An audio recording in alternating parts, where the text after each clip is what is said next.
Your brother is the family's success, not you," my dad whispered in my ear, his breath smelling like scotch and disappointment. Then, not even 30 seconds later, Chancellor Morrison stepped up to the microphone and said my name, not Derek's.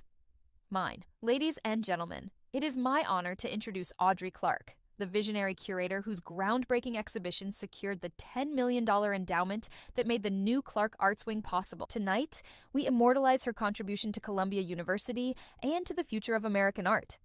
I watched my father's face drain of color as the room erupted in applause. His hand, the one that had just gripped my shoulder to deliver that little poison dart of a comment, went limp at his side. My name, carved in marble, permanent. But here's the thing nobody tells you about your moment of triumph. Sometimes it arrives at the exact same time everything else in your life starts to fall apart. My husband Marcus stood beside me, his smile wide and perfect for the cameras, his hand warm against my back. To everyone in that room, we were the golden couple, successful, beautiful, untouchable.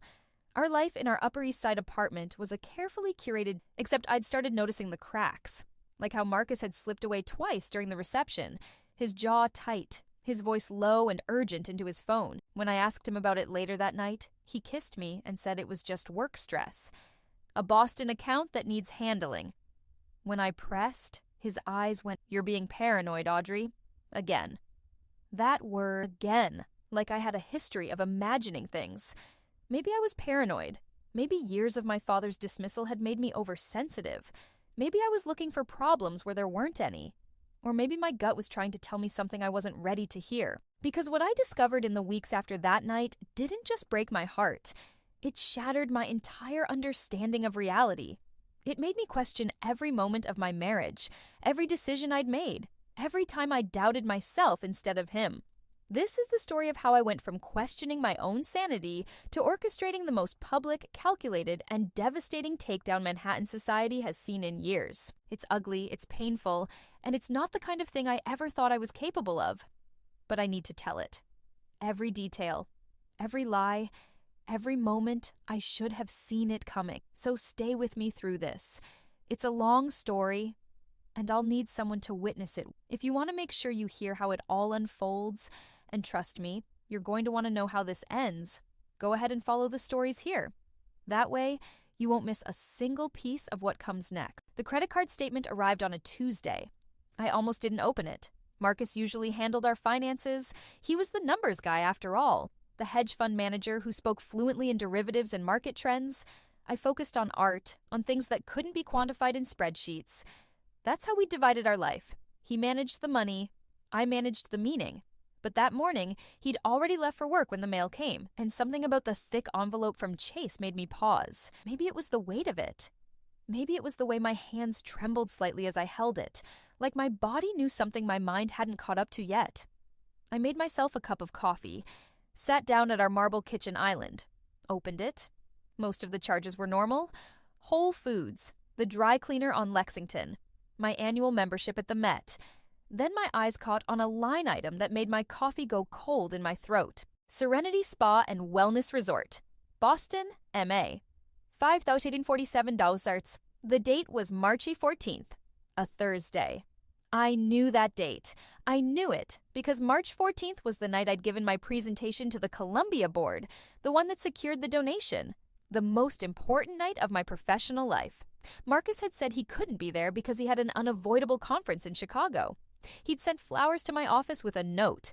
"Sorry, I can't be there to see you shine. Chicago is brutal but necessary. So proud of you." I'd kept that note. It was in my desk drawer at work, tucked inside my planner. But he hadn't been in Chicago. He'd been in Boston, at a spa that charged nearly $6,000 for, a massage? A weekend package? My heart started doing this strange thing where it beat too fast and too slow at the same time. I read the line again, then again. My brain kept trying to find innocent explanations. Maybe it was a business expense, accidentally charged to our personal card. Maybe he'd taken a client there. Maybe, no, men don't take clients to spas. And Marcus would have mentioned it. He mentioned everything about his work, sometimes to the point where I'd zone out during dinner as he talked about quarterly projections and portfolio rebalancing. But he'd never mentioned Boston, never mentioned this charge. I pulled out my phone and searched for the spa. The website loaded slowly, each second stretching out like taffy. When it finally appeared, my stomach dropped. Serenity Spa and Wellness Resort, New England's premier couples retreat. The homepage showed beautiful people in plush robes, holding hands, gazing into each other's eyes against a backdrop of autumn leaves and ocean views. Package names like Romantic Renewal and Lover's Escape floated across the screen in elegant script. Couples Retreat. I sat there staring at my phone, feeling something fundamental shift inside me. It was like watching a building you'd lived in your whole life suddenly reveal that it had been constructed on sand. The foundation wasn't solid, never been solid, but I didn't cry. Not yet. Instead, I did something that surprised me. I took a photo of the statement. Then I created a new folder on my phone, buried it 3 levels deep in my Photos app, and labeled it Recipes. I don't know why I did that. Maybe some part of me already knew this was just the beginning. Maybe I was already preparing for war without realizing it. When Marcus came home that night, I was cooking dinner. Salmon, asparagus, roasted potatoes. His favorite. I'd opened a bottle of the Bordeaux we'd been saving. I'd even changed into the dress he liked, the navy blue one that he said made my eyes look striking. He kissed me hello, loosened his tie, poured himself a glass of wine. "Smells amazing," he said. "What's the occasion?" "No occasion," I said, keeping my voice light. Just felt like doing something nice. We ate. We talked about his day, my day. He told me about a difficult client, about office politics, about his boss being unreasonable. I nodded in all the right places. I laughed at his jokes. I was a perfect wife having a perfect dinner in our perfect apartment. Then, as casually as I could manage, I said, "Oh, I opened the credit card statement today. There was a charge from a spa in Boston in March." I watched his face. Really, for just a fraction of a second, half a heartbeat, something flickered across his expression. Calculation. It was gone so fast, I almost convinced myself I'd imagined it, and he smiled. "Boston in March?" He pulled out his phone, scrolled through something. "Oh, that. Yeah, I had to make a last-minute trip there after Chicago. Met with the Restoration Fund guys. They're based in Cambridge. The hotel spa had this package deal, and I'd been so stressed from the Chicago meetings that I figured why not. Took advantage of the massage and sauna situation." He reached across the table, squeezed my hand. "Why, did the charge seem high? I can expense part of it if—" No, I said quickly. Too quickly. "I was just curious. I didn't remember you mentioning Boston. It was just one night. Quick trip?" He took a sip of wine, his eyes steady on mine. "You okay? You seem tense." And just like that, he'd flipped it. Now I was the one who needed to explain myself. I was the one acting strained. "I'm fine," I said. "Just tired." But I wasn't fine. Because I'd seen that flicker, and because his story was smooth. Too smooth, like he'd been practicing it. And because something in my gut, something primitive and animal, was screaming that I was being lied to. That night, after he fell asleep, I lay awake in the dark, listening to his breathing. Our bedroom suddenly felt like the man next to me suddenly felt like someone I'd never really known. I thought about that spa, about the word couples, about March 14th, the night I was being honored, the night my name was being praised, while he was somewhere else, with someone else, doing God knows what. Maybe I was crazy. Maybe I was paranoid, just like he'd said at the gala. Father telling me I had broken, made me suspicious of love, made me frail where there was only innocent mistakes. I wanted so badly, but my hands were shaking under the covers, and I couldn't make them stop. Deep down, in a place I didn't want to look, I knew the truth. This wasn't paranoia.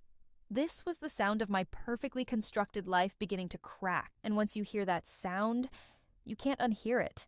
You can't go back to not knowing. The only question was how deep the crack went, and whether I had the courage to find out. I became a different person after that night. Or maybe I just became a more honest version of myself, the version that trusted her instincts instead of gaslighting herself into obedience. 3 days, I did nothing. I went to work, home. I smiled at Marcus. I was cataloging the way he angled his phone away from me when he texted, the way he'd started keeping his laptop in his briefcase instead of leaving it on the kitchen counter, the way he'd shower immediately after getting home from work, even on days when he claimed he'd been in meetings all day. Small things. Things I'd been trained to ignore. On the 4th day, Marcus told me he had to fly to San Francisco for a weekend conference. Venture Capital Summit, he said, already packing his carry-on. Boring stuff, but necessary for the fund. I'll be back Sunday night. He kissed me goodbye on Friday morning.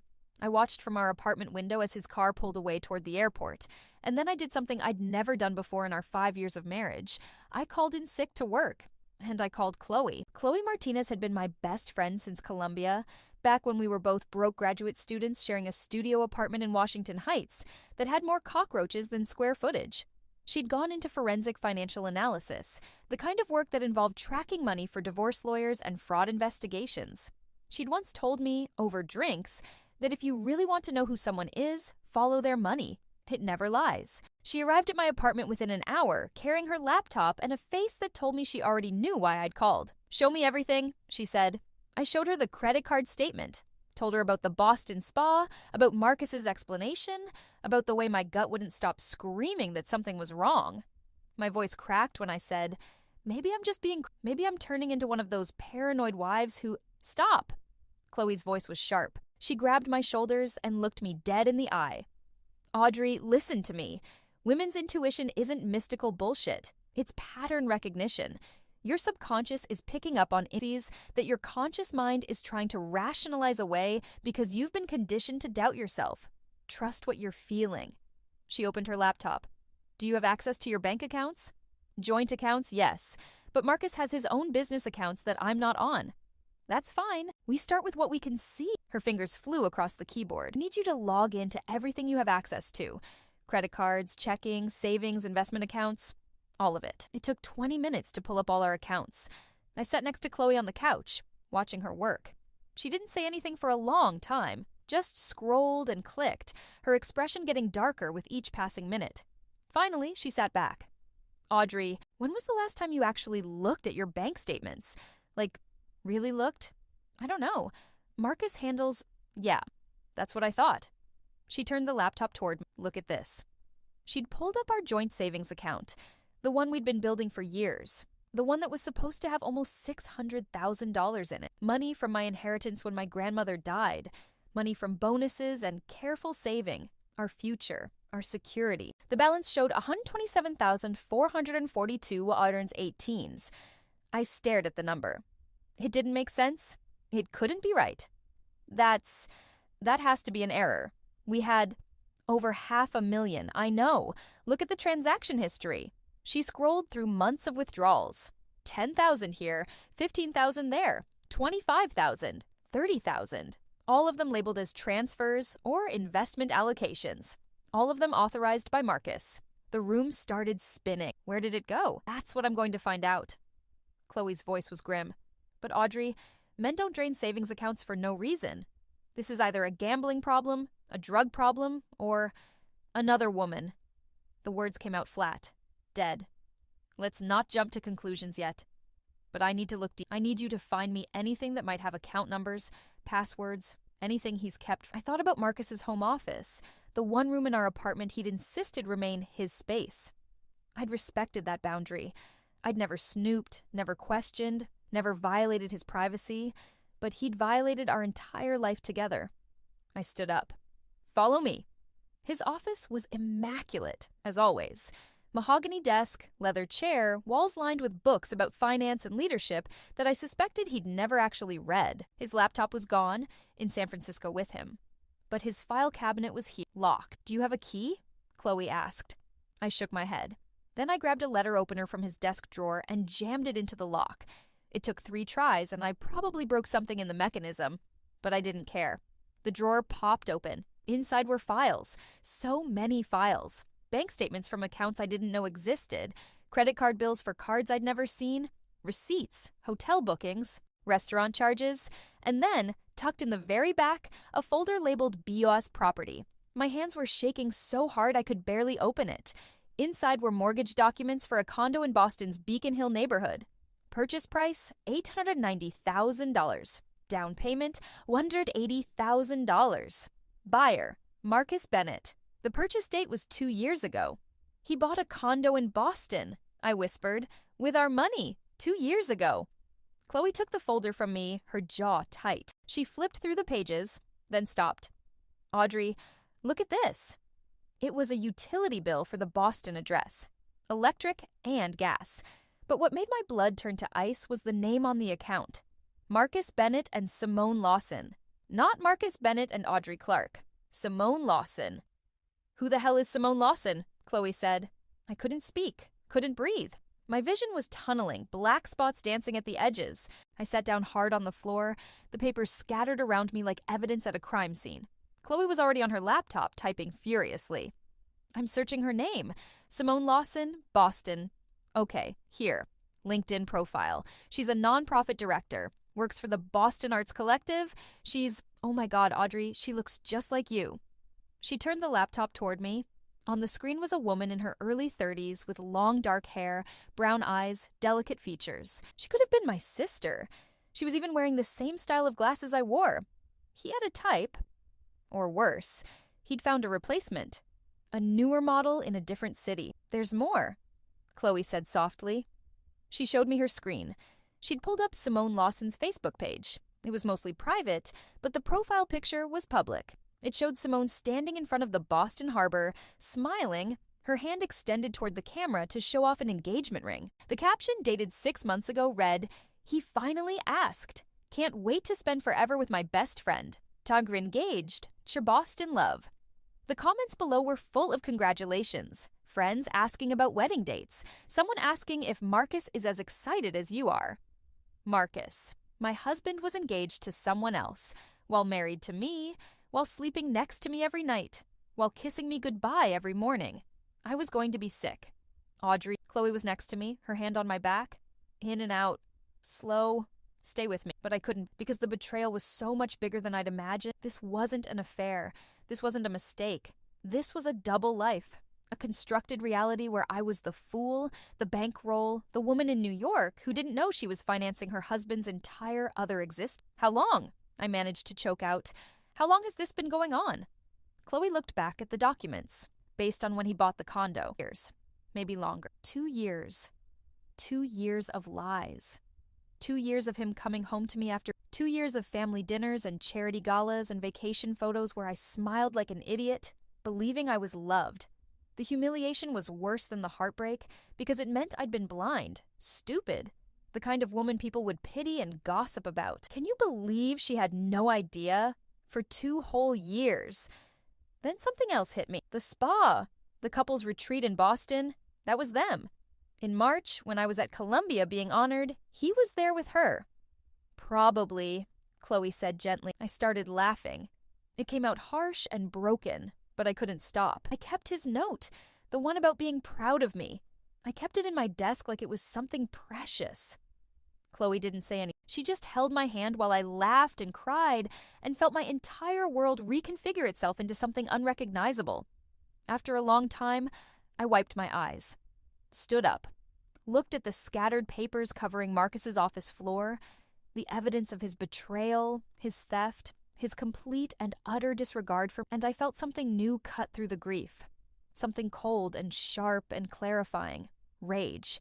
Not the hot, messy, the other kind that plans, the kind that waits, the kind that doesn't just want him to suffer and destroy. Chloe, I said, my voice steadier than I expected. Everything, every account, every transaction, every lie. I need a complete picture of what he's done. She nodded. What are you going to do? I looked at Simone Lawson's smiling face on the laptop screen, then at the mortgage documents, then at the bank statements showing my money, my inheritance, my security, my future, drained away to fund his fantasy life. I'm going to make sure he loses everything, I said. Both women, the money, his reputation, his career, everything. That's going to take time, Chloe warned, and planning. You can't just confront him. He'll hide assets. He'll lie better. He'll turn this around on you somehow. I know. I bent down and started gathering the papers, organizing them back into folders, carefully, methodically, which is why I'm not confronting him. Not yet. I'm going to keep playing the devoted wife. I'm going to smile and cook dinner and pretend I don't know. And while I'm doing that, you're going to help me build a case so airtight that when I finally expose him, he won't have anywhere to run. Chloe smiled. It wasn't a nice smile. Now you're talking. But Audrey, this kind of revenge, it's going to change you. You can't unsee what you've seen. You can't unknow what you know. I looked around Marcus's office. This room that had been off limits to me, this space where he'd hidden his secrets while I'd respected his boundaries like a fool. Good, I said. I don't want to go back to who I was. That woman was too trusting, too easy to fool. I picked up the folder labeled Boss Property and held it against my chest. The woman I'm becoming, she's going to be his worst nightmare. Marcus came home from San Francisco on Sunday night, tired and jet-lagged, smelling like airplane recycled air and complaining about turbulence over the Midwest. I met him at the door with a kiss and a glass of his favorite bourbon. Asked him how the conference went, listened to him talk about venture capital trends and networking dinners while I heated up the lasagna I'd made earlier. He had no idea that 72 hours earlier, I'd been sitting on his office floor surrounded by evidence of his double life, crying so hard I thought I might shatter.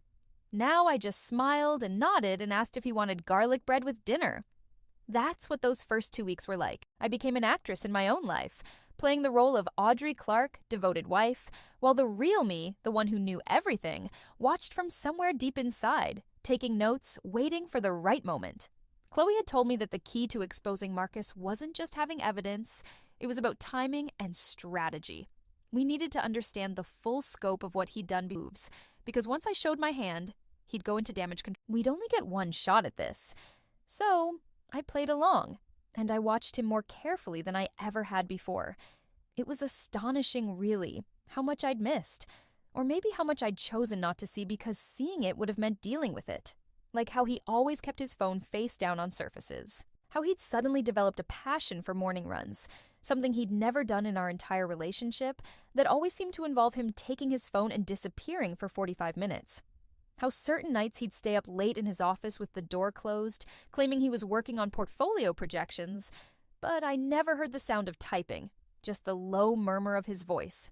He was talking to her, to Simone. While I was in our bedroom, probably reading or scrolling through work emails, completely oblivious. The thought should have hurt, and it did, in a distant way. But mostly, it just made me angry. The sheer audacity of it, the disrespect. 10 days after his San Francisco trip, we had dinner with my parents at their place in Greenwich. My father, as always, found ways to work Derek's accomplishments into every conversation.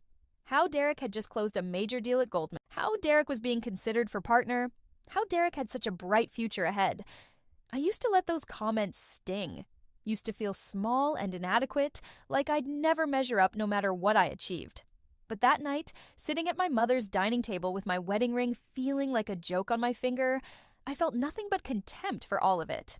For my father's narrow definition of success, for my own years of seeking his approval. Marcus, of course, played his part perfectly. He complimented my mother's cooking, laughed at my father's stories, and even managed to steer the conversation toward my work at Columbia, mentioning the new arts wing and how proud he was of my achievement. My father had barely acknowledged it, of course, just a brief nod before pivoting back to Derek's latest triumph.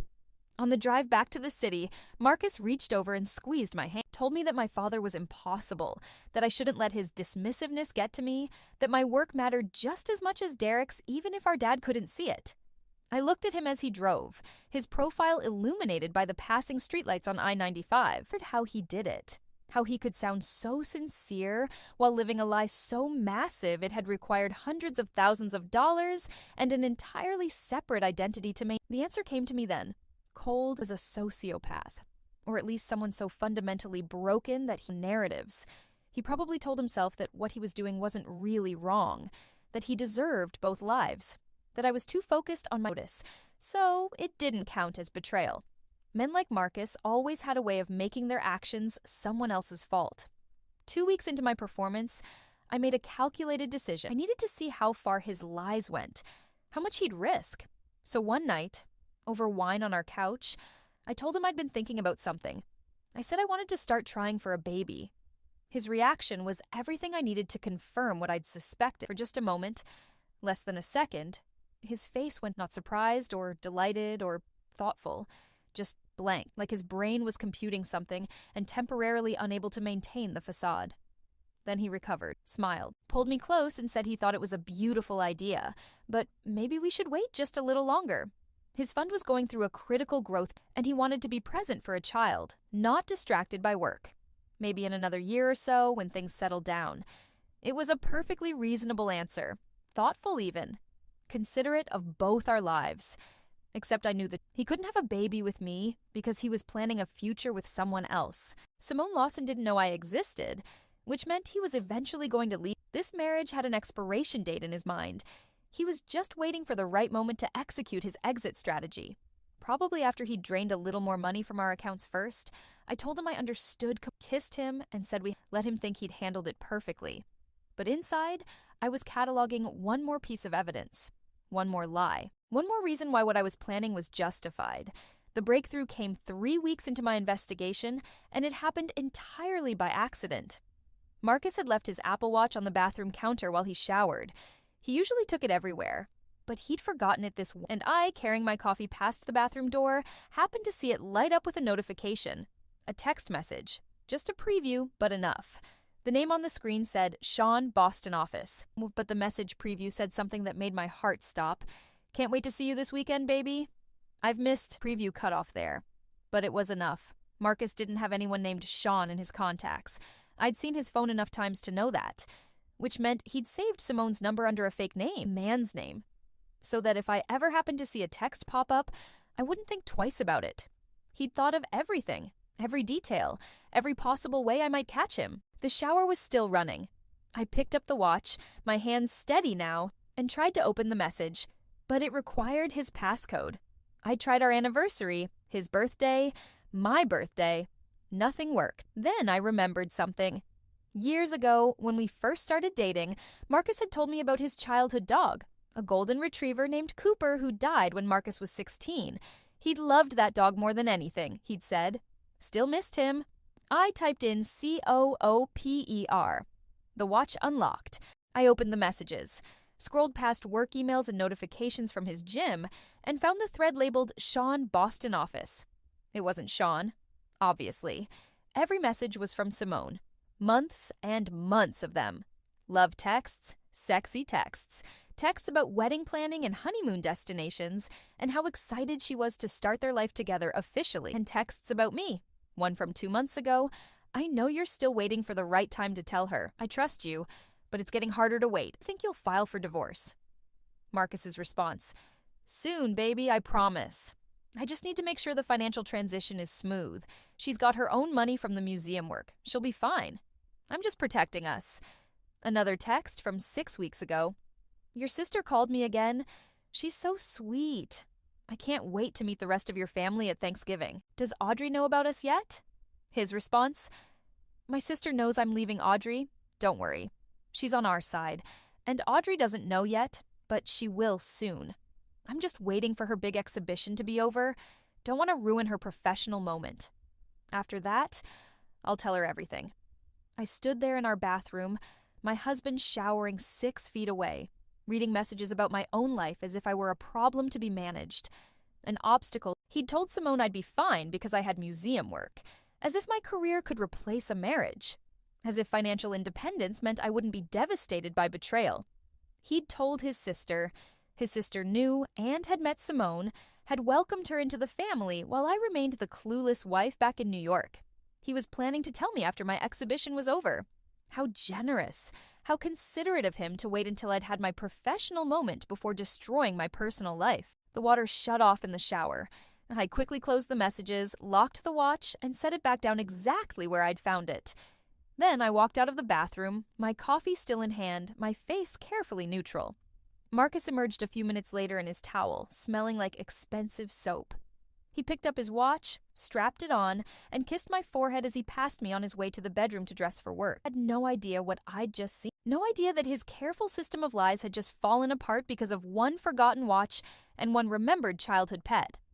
That night, after he fell asleep next to me, I lay awake in the dark and felt something settle inside me. Cold, clear certainty. Chloe had been helping me build a financial case. We had bank records. We had the Boston condo documents. We had proof of money transferred from our accounts to fund his double life. But now I had something more valuable. I had the messages. I had his own words, explaining his betrayal, his manipulation, plans. I had him telling another woman that I'd be fine, that I was just an inconvenience to be handled gently and then discarded. I also had confirmation that they'd chosen sides. that I'd been smiling and making small talk exactly what Marcus, the humiliation of that burned hotter than anything else. Here's what Marcus didn't understand about me, what he'd never understood. Even after 5 years, I wasn't fragile. I wasn't the kind of woman who'd cry and beg and ask what she'd done wrong. I was the woman who'd clawed her way up in the male-dominated art world, who'd secured a $10 million donation through sheer competence and vision, who'd earned her name carved in marble. And now I was the woman who knew exactly how to destroy him. I turned my head on the pillow and looked at Marcus sleeping peacefully beside me. His face relaxed, his breathing even, completely unaware that his wife had just become his enemy. Sleep well, I thought, because you have no idea what's coming for you. And the beautiful thing was, he wouldn't see it coming until it was far too late to stop it. The thing about planning someone's downfall is that it requires patience. And I'd never been particularly patient before. But fury, I discovered, was an excellent teacher. I had the evidence now. Bank records showing nearly $500,000 drained from our accounts. Mortgage documents for the Boston condo. Messages between Marcus and Simone discussing their future together while casually dismissing me as a problem to be solved. But Chloe had warned me that evidence alone wasn't enough. We needed to understand the why, because the why would tell us how to hurt him most. So I started digging into Marcus's professional life, the part I'd always tuned out during dinner conversations because hedge fund talk bored me to tears. Now I wished I'd paid more attention. I called in a favor from Rebecca Chen, a journalist I'd worked with on a museum fundraising profile 2 years ago. She owed me one, and I was ready to collect. I told her I was concerned about some irregularities in my husband's business dealings and wanted to understand the industry better. Nothing official, just background research. What Rebecca found in 3 days of digging made the personal betrayal look almost quaint by comparison. Marcus's hedge fund was built on other people's money, specifically a group of investors who trusted him with their retirement accounts, their kids' college funds, their futures. And based on the quarterly reports Rebecca managed to access through her financial sources, those investments were performing remarkably well, consistently beating market averages, almost suspiciously well.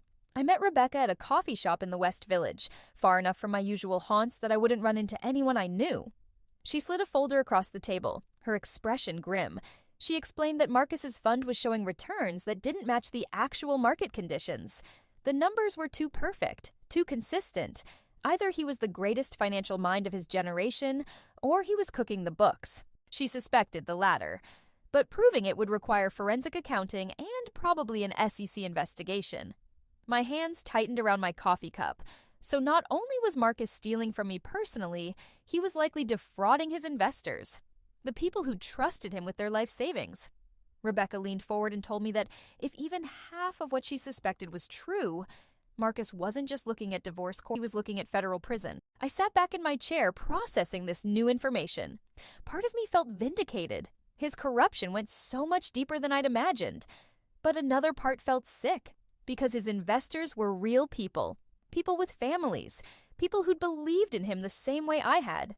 How many of us had he fooled? How many lives had he damaged while maintaining that charming smile and perfect facade? Rebecca asked me what I planned to do with this information, whether I wanted her to publish something, blow the whistle, contact the authorities. I told her not yet. I needed to think, needed to plan. Because once this went public, Marcus would go into survival mode. He'd hide assets, destroy evidence, hire expensive lawyers. I wanted to make sure that when the hammer fell, it fell completely. She understood, told me she'd keep digging quietly and let me know what else she found. Then she looked at me with something like respect and said I was handling this better than most people would. I didn't feel like I was handling it well. I felt like I was barely holding myself together, like one wrong move would shatter the careful composure I'd been maintaining for weeks. But I smiled and thanked her and walked out of that coffee shop knowing I now had 2 separate paths to Marcus's destruction: the personal betrayal and the professional fraud. The question was which one to pursue first, or whether there was a way to combine them into something so devastating that Marcus would never recover.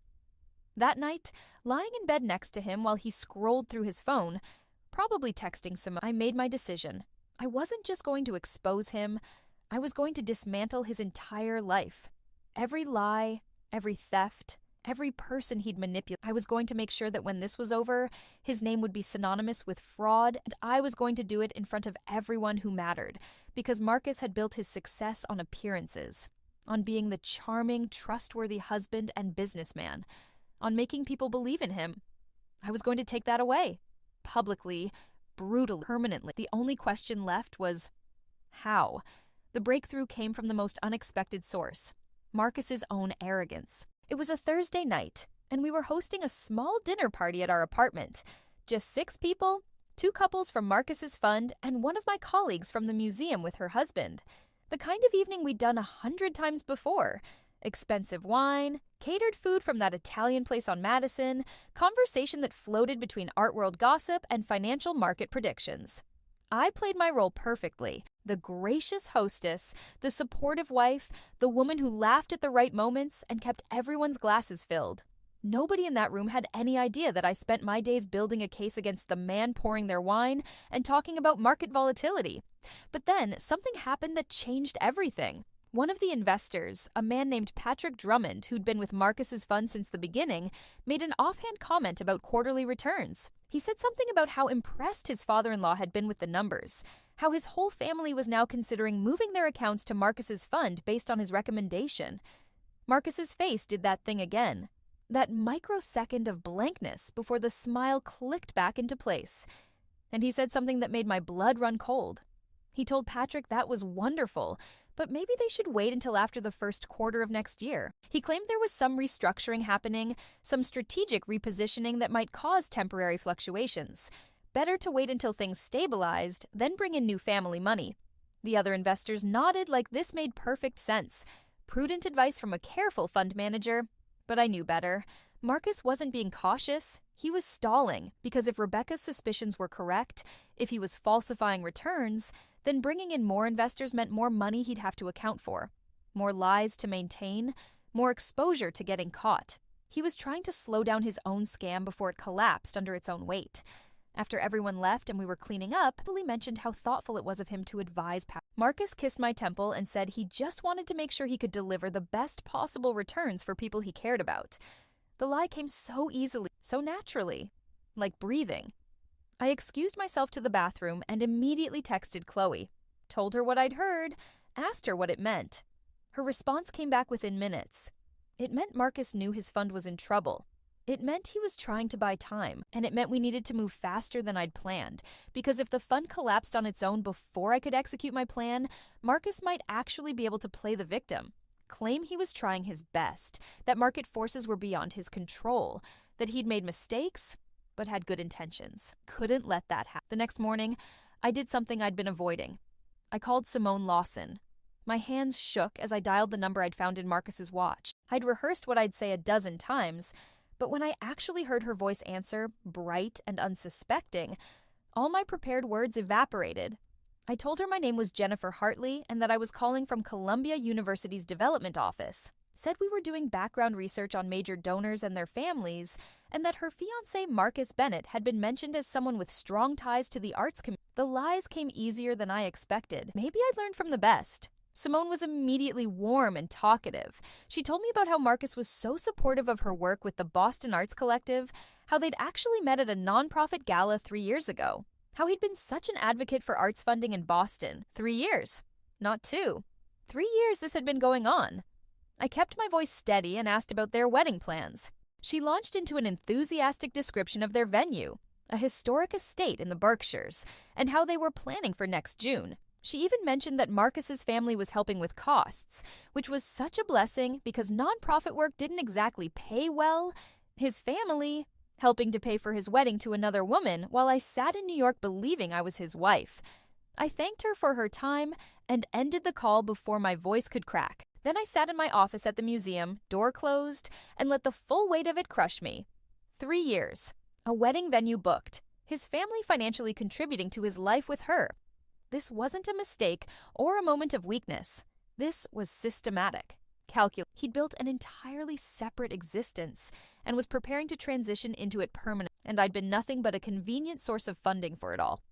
The grief lasted maybe 10 minutes. Then it transformed into something else.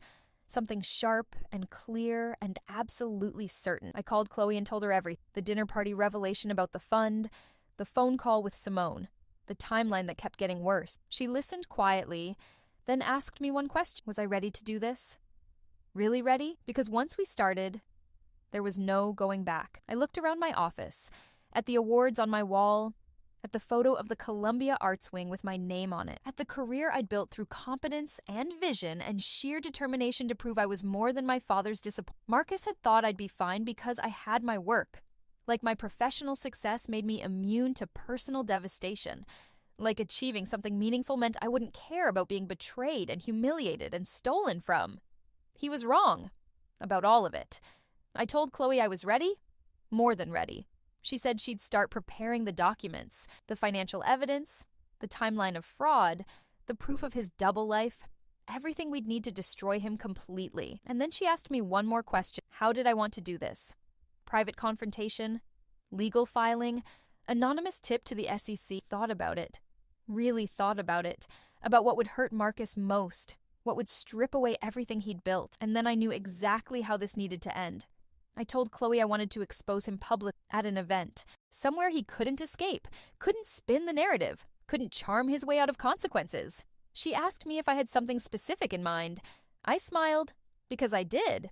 The annual Investors Gala for Marcus's fund was scheduled for 3 weeks from now, a black tie event at the Metropolitan Club where he'd give his yearly address about fund performance and future strategy, where all his investors would be gathered in one place. That's where I'd destroy him. In front of everyone he'd been lying to. The Investors Gala was exactly 21 days away. 3 weeks to finalize everything. 3 weeks to make sure every detail was perfect. 3 weeks to maintain the performance of being Marcus's devoted wife while building the mechanism of his destruction.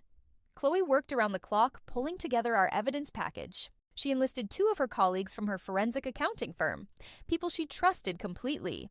People who understood the assignment wasn't just about documentation, but about presentation. Because at the gala, I'd have maybe 10 minutes of attention before security or Marcus tried to shut me down.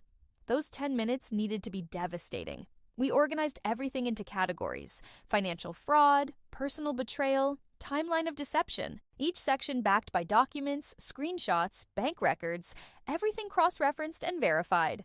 Chloe created a presentation that was simultaneously professional enough to be credible and shocking enough to be undeniable. But I needed more than just evidence. Witnesses. People who could confirm what I was saying, who could validate the truth before Marcus had a chance to spin his version. That's when I made the hardest decision of this entire nightmare. I had to contact Simone, not as Jennifer Hartley from Columbia, as myself, as Audrey Clark, as Marcus's actual wife. I spent 3 days crafting the email. It needed to be factual without being cruel, because Simone was a victim here too, even if she didn't know it yet. She thought she was marrying an honest man. She thought Marcus was leaving an unhappy marriage. She had no idea she was the other woman in a scheme built on theft and lies. The email I finally sent was simple. I introduced myself as Marcus Bennett's wife of 5 years. I attached our marriage certificate, photos from our wedding, recent pictures of us together. I explained that I'd discovered his relationship and wanted her to know the truth. He wasn't separated or divorced. He was living a double life, and the money he'd been using to build their future together had been stolen from our joint accounts. I included bank statements showing the transfers to the Boston condo, screenshots of the mortgage documents with both their names, proof that the life he'd promised her was built on fraud. Then I asked her a single question. Did she really know who Marcus Bennett was? I sent it at 2 a.m, when Marcus was asleep beside me. Then I lay awake waiting for the response that would either confirm my plan or destroy it. Simone's reply came 14 hours later. Just 2 words. Call me. We spoke for 90 minutes. She cried. I didn't. She asked me questions I answered with documentation. She told me things about Marcus that confirmed what I'd already suspected. He was a pathological liar who'd constructed entirely different personas for different audiences. To her, he was a venture capitalist who'd been trapped in a loveless marriage with a woman, me, who was emotionally unstable and financially dependent on him. He'd told Simone that I had mental health issues, that I'd threatened self-harm when he'd tried to leave before, that he was waiting for the right moment to file for divorce when I was in a better place mentally. The sheer audacity of it took my breath away. He'd painted me as the fragile, unstable wife to justify his betrayal. He'd made himself the hero of a story where I was the obstacle to his happiness. Simone apologized over and over, said she never would have gotten involved if she'd known the truth. Asked me what I needed from her. I told her I needed her at the gala. I needed her to stand next to me when I exposed Marcus. Because seeing both of us together, both women he'd lied to, would make the betrayal undeniable. She hesitated. Then she asked me something I hadn't expected. Why the gala? Why not just go to the police, file for divorce, let the legal system handle it? I explained that Marcus's power came from his reputation, from people believing in his integrity. The investors at that gala had trusted him with millions of dollars based on that reputation. His family respected him. His colleagues admired him. If I went through quiet legal channels, he'd control the narrative. He'd paint himself as the victim of a vindictive ex-wife. He'd find ways to hide assets and minimize consequences. But if I exposed him publicly, in front of everyone whose opinion mattered to him, he'd have nowhere to hide, no way to spin it. The truth would be immediate and irrefutable. Simone was quiet for a long moment. Then she said she'd be there, that she deserved to see his face when everything fell apart, that he'd stolen 3 years of her life with lies. I had my witness. The next piece fell into place almost accidentally. I was having lunch with my colleague from the museum, Diana, when she mentioned that her husband worked for the SEC, Financial Enforcement Division.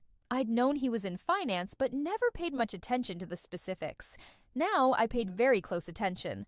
I asked Diana carefully, hypothetically, what would happen if someone discovered evidence of investment fraud? How would the SEC typically respond? What would trigger an investigation? She gave me the broad strokes. Evidence of falsified returns, proof of misappropriated funds, witness testimony. The more documentation, the stronger the case. I asked if her husband would be willing to talk to me off the record about a theoretical situation I was researching for a museum donor. She said she'd ask him. 2 days later, I sat in a coffee shop with Diana's husband, Richard, explaining a completely hypothetical scenario that sounded exactly like Marcus's fund. Richard listened carefully, took notes, and told me that if this theoretical situation were real, it would absolutely warrant an investigation. And if I theoretically had evidence, I should theoretically bring it to the SEC immediately. I thanked him for the theoretical advice. Then I asked him one more question. Would he be willing to attend an investor's gala as my guest? Just to observe, to see if anything seemed worth investigating further. He understood what I was really asking, and after a long pause, he said yes. Everything was coming together. The evidence, the witnesses, the venue, the audience. I had 10 days left before the gala when Marcus did something that almost broke my careful composure. He came home with flowers, expensive roses from that boutique on the Upper East Side. He said he'd been thinking about how hard I'd been working, how much he appreciated me, how lucky he was to have me in his life. Then he told me he'd been doing some thinking about what I'd said before, about having a baby. I was right. We were ready. Maybe we should start. I stood there holding those roses, looking at his face.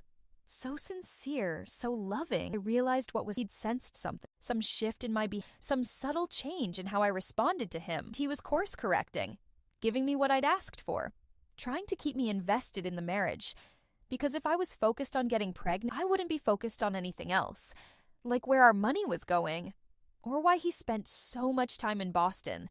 The manipulation was so elegant, I almost admired it. I smiled and kissed him and said I thought that was wonderful.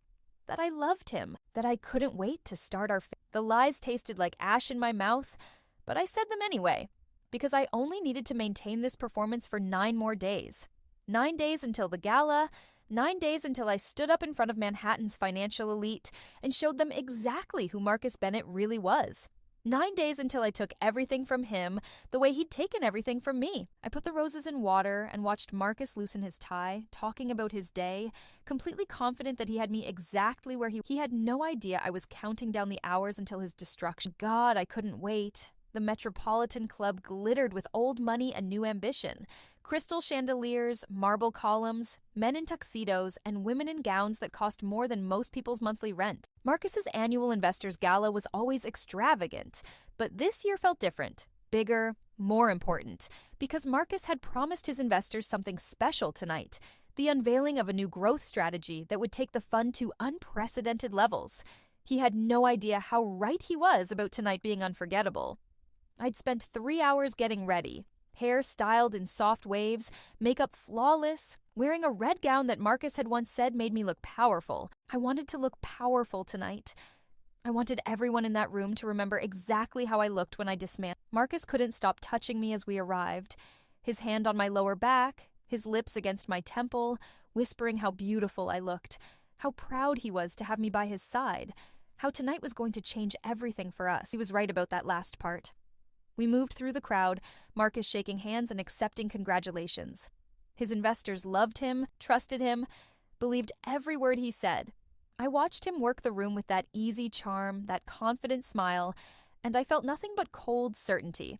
Chloe was already there, positioned near the AV booth. She'd volunteered to help with the technical setup for Marcus's presentation, and because she'd been to these events before as my plus one, nobody questioned her presence. She gave me a subtle nod from across the room. Everything was ready. Simone had texted me an hour ago. She was in the building, waiting in a side room. Ready when I needed her. Richard from the SEC was seated at a table near the front, his credentials carefully hidden. Just another guest in a sea of formal wear. All the pieces were in place. Marcus clinked his glass at 8:30 sharp. The room quieted as everyone turned toward the small stage where a screen had been set up for his presentation. He thanked everyone for coming, made a few jokes that landed perfectly, and began talking about fund performance over the past year.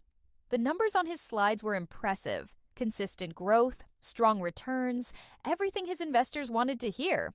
I watched their faces light up with satisfaction as Marcus painted a picture of unprecedented success.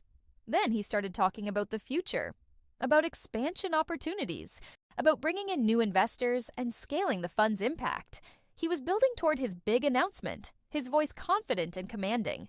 That's when I stood up. The movement caught attention immediately. People turned to look at me confused. Marcus paused mid-sentence, his expression flickering between surprise and annoyance, before settling on concerned confusion.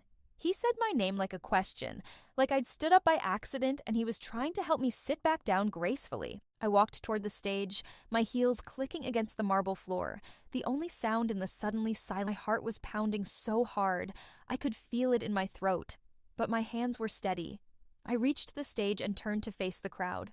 Somewhere around 100 and all staring at me with curiosity. Marcus is very still, he knew something was wrong, but didn't know what yet. I took the microphone from. He resisted for just a second before letting go, probably calculating that making a scene would look worse than letting his wife say whatever she was planning to say. My voice, when I spoke, was clear and strong.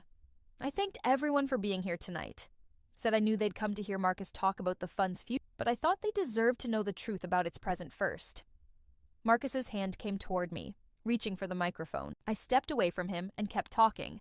I told them I'd discovered something interesting while reviewing our personal finances. That nearly $500,000 had disappeared from our joint accounts over the past 3 years. I watched faces shift from confusion to discomfort. This was supposed to be a celebration, not a marital dispute. But then I said something that changed. I told them that money had gone to a condo in Boston, and that the condo was occupied by Marcus and his fiancée. The silence that followed was absolute. You could have heard a champagne bubble pop. Marcus's face drained of color. He reached for the microphone again, saying my name in a tone that was half plea, half warning, telling me I was upset, that we could talk about this privately, that I was embarrassing myself. I really looked at him, and felt nothing but contempt. He was still trying to control the narrative, still trying to make this about my emotional instability rather than his crimes. I turned back to the crowd and said I'd prepared a presentation, that I thought they deserved to see exactly what their fund manager had been doing with his time and their money. Chloe hit a button. The screen behind us came to life. The first slide showed our marriage certificate. The second showed bank statements with highlighted transfers, each one labeled with where the money had gone. Boston mortgage payments, luxury purchases, travel expenses to and from Boston on weekends when Marcus had claimed to be at conferences elsewhere. Marcus lunged for me, trying to grab the microphone, but security, thinking he was attacking me, stepped between us. The movement caused enough chaos that people started standing up, murmuring, trying to see what was happening. The slides kept rolling, screenshots of Marcus's messages to Simone. Photos of them together at restaurants, at the beach, at the condo he'd bought with stolen money, his words describing me as mentally unstable, his promises to divorce me as soon as he'd secured enough funds from our accounts. Then came the financial analysis Chloe had prepared, evidence that the fund's returns were inconsistent with market conditions, that the numbers Marcus had been showing his investors were falsified, that he'd been running a sophisticated Ponzi scheme, using new investor money to pay fake returns to existing investors while siphoning funds for his personal use. The room erupted, not in chaos, but in cold, furious realization. These were wealthy people, sophisticated people. They understood immediately what they were seeing. They understood they'd been defrauded. Marcus was shouting now, calling me insane, telling everyone I'd fabricated the evidence because I was angry about his affair, that I was trying to destroy him out of spite. That's when I made my final move. I gestured toward the side entrance. Simone walked in, still wearing her coat, her face pale but determined. I introduced her to the room. Marcus's fiancée from Boston. The woman he'd been planning to marry while still married to me. The woman he'd told that I was the unstable ex he was escaping from. Simone stood next to me on that stage, both of us facing Marcus together. She didn't say anything. She didn't need to. Her presence said everything. Marcus looked between us, his face cycling through emotions too fast to track. Rage, calculation, fear. Then I played my final card. I gestured toward Richard, who stood and identified himself as an investigator with the SEC. He announced that based on evidence brought to their attention, a formal investigation into the fund's practices would be opening immediately. All assets would be frozen pending review. The room exploded, investors shouting questions, demanding explanations, security trying to maintain order. Marcus standing frozen on stage, his carefully constructed world collapsing around him in real time. I handed the microphone to Richard, who began explaining what would happen next. How investors could file claims, how the investigation would proceed. His voice was calm and professional, a stark contrast to the chaos surrounding us. I turned to leave the stage. Marcus grabbed my arm, his grip tight enough to bruise. His face was inches from mine, and for the first time in our marriage, I saw him without the mask. Raw, desperate, ugly. He hissed that I'd destroyed him, that I'd destroyed us both, that I'd regret this. I looked down at his hand on my arm, then back up at his face, and I smiled. I told him he'd destroyed himself, that every lie, every theft, every moment of betrayal had been his choice. I was just making sure everyone else knew. Then I pulled my arm free and walked off that stage with my head high, leaving Marcus surrounded by the wreckage of his own making. Simone followed. We didn't speak, just walked together through that crowd of shocks. I could hear Marcus behind us, still trying to explain, still trying to charm his way out of consequences. But there was no charm powerful to do what had just happened. Outside the Metropolitan Club, the winter air hit my face like a blessing. I stopped on the sidewalk, finally allowing myself to breathe, really breathe, for the first time in months. Simone stood next to me, shaking. She asked me if I was okay. I looked back at the building, at the windows glowing with light, at the chaos I'd orchestrated with such careful precision, and I realized I was more than okay. I was free. The aftermath was brutal and swift, and exactly what Marcus deserved. Within 48 hours, his fund was completely frozen. The SEC investigation moved faster than anyone expected, probably because the evidence Chloe and I had compiled did half their work for them. Richard later told me that in his 15 years with the agency, he'd rarely seen a case with documentation that thorough. Marcus's investors filed a class action lawsuit within the week. The people who'd trusted him, who'd shaken his hand and believed his promises, now wanted blood. And money. Mostly money. But the blood part mattered too. His firm fired him immediately, of course. Escorted him out of the building with security guards, his personal effects in a cardboard box like some cliché from a movie. Except this wasn't a movie. This was real life, and real consequences. And Marcus learning that charm and manipulation only work until people see through them. The arrest came on a Tuesday morning. Federal agents at our apartment. Well, my apartment now, since I'd already filed for divorce and gotten a restraining order. I wasn't there when they took him, but Chloe sent me a photo from a news site. Marcus in handcuffs, his face blank with shock, finally understanding that this wasn't something he could talk his way out of. Wire fraud, securities fraud, embezzlement. The charges kept multiplying as investigators dug deeper. New discovery validating everything I'd said at the gala. Each news article confirming that Audrey Clark hadn't been a scorned wife making false accusations. She'd been the whistleblower who'd exposed a criminal. The media had a field day. Manhattan fund manager living double life. Defrauding investors to finance secret fiancé. The story had everything. Money, betrayal, 2 women, a public exposure at a glamorous event. I stopped reading the articles after the first dozen. They all said the same thing anyway. What surprised me was my father's reaction. 3 days after the gala, he called me. Not my mother. Her calls had been coming regularly, filled with concern and offers to visit. But my father, who hadn't called me directly in probably 2 years, who'd always communicated through my mother or not at all.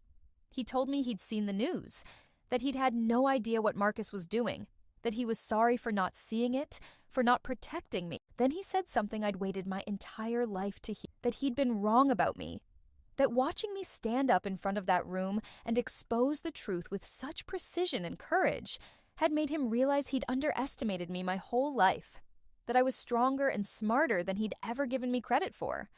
I should have felt vindicated, triumphant, finally earning my father's respect after decades of being dismissed. Instead, I felt nothing but tired sadness, because his respect had come only after I'd performed strength in a way he understood, after I'd been publicly wronged and publicly fought back. As if all my other achievements, the career I'd built, the exhibitions I'd curated, my name on that building at Columbia, hadn't been enough to prove my worth. I thanked him for calling, told him I appreciated his words, but I didn't tell him what I was really thinking, that I didn't need his validation anymore, that I'd stopped waiting for his approval the moment I'd stood on that stage and realized I was doing this for me, not for anyone else's recognition. The divorce was finalized in record time. Marcus's lawyers tried to negotiate, tried to protect some of his assets, but there wasn't much left to protect. The legal fees alone were drowning him. And with the criminal charges pending, no judge was sympathetic to his financial situation. I got the apartment. I got what remained of our liquid assets after the investors' claims were settled.